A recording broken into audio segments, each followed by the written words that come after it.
going to be doing a movie review for you.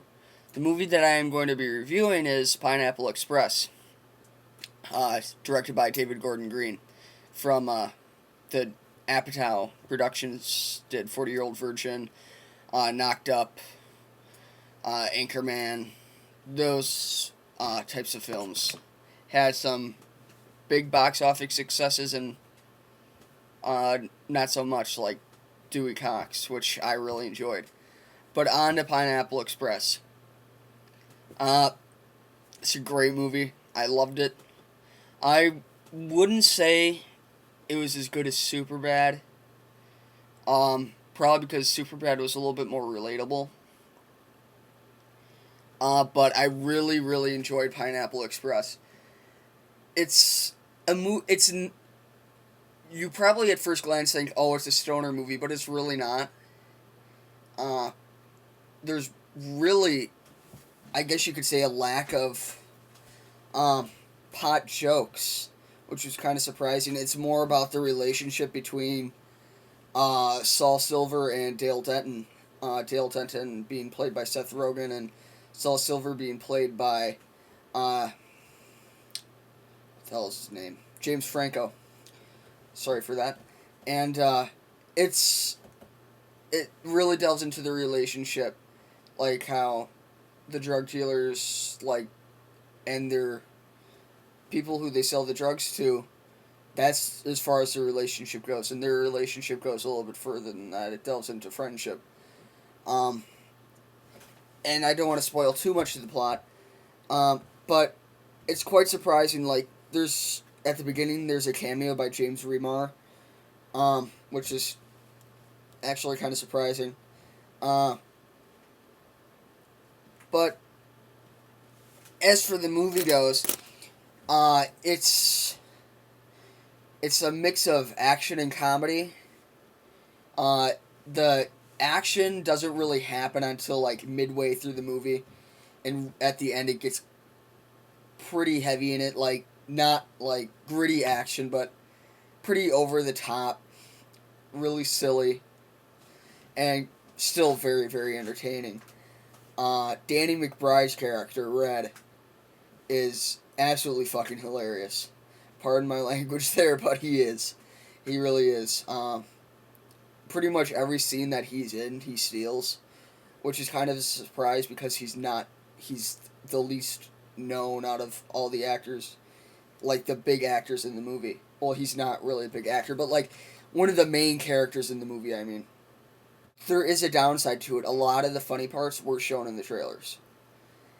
There are several funny parts that weren't in the trailers as well, but also a lot of them were, so it kind of ruined a lot of the surprise, which would have been quite refreshing.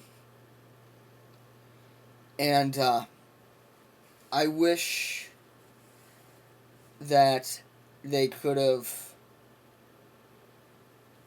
like, some of the characters I wish they would have shown up more, like the one school teacher, because Dale Denton is dating a high schooler. And when he goes in to visit his girlfriend, one of the school teachers shows up and he gives him shit. And he's really entertaining. It's a really funny scene.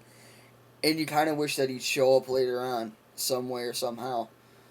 But maybe not. They could have just left it at that, because if he would have shown up again, it could have ruined it. As for the acting, James Franco does an amazing job. Really funny, like, you don't even really realize it's James Franco, because he's like a really, like, dirty, drug dealer. Not like dirty as in personality, but like literally dirty, not clean. And he's really entertaining. And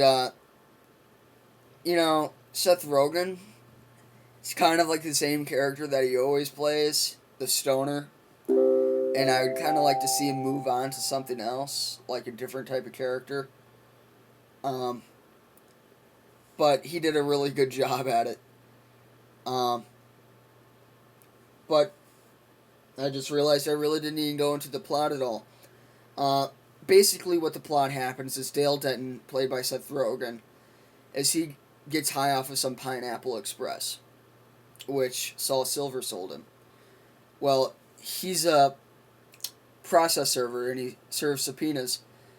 And while he's serving a subpoena to this one guy who happens to be a person who's connected to Saul. Well, Dale ends up witnessing a murder if you've ever seen the trailers, and that kind of puts them in this whole shithole situation that they all get stuck in, and hilarity ensues. I think it could have been better, but that's also because I had really high expectations, and it met most of them. I definitely give it around an 8 out of 10. I highly recommend it, and I apologize for the kind of blank-mindedness of the review, but I'm 3:28 in the morning. I'm just trying to get a video out for you because I've been getting some subscribers, and if you want to subscribe, please do. But probably the next review that I'll do, and it'll probably be soon because I saw them both in the same day, which was Tropic Thunder, and that'll be the next movie review that I'll do, and that one I'll probably end up doing scripted, but right now I'm kind of short for time. I apologize for the length of this video, but thanks and bye.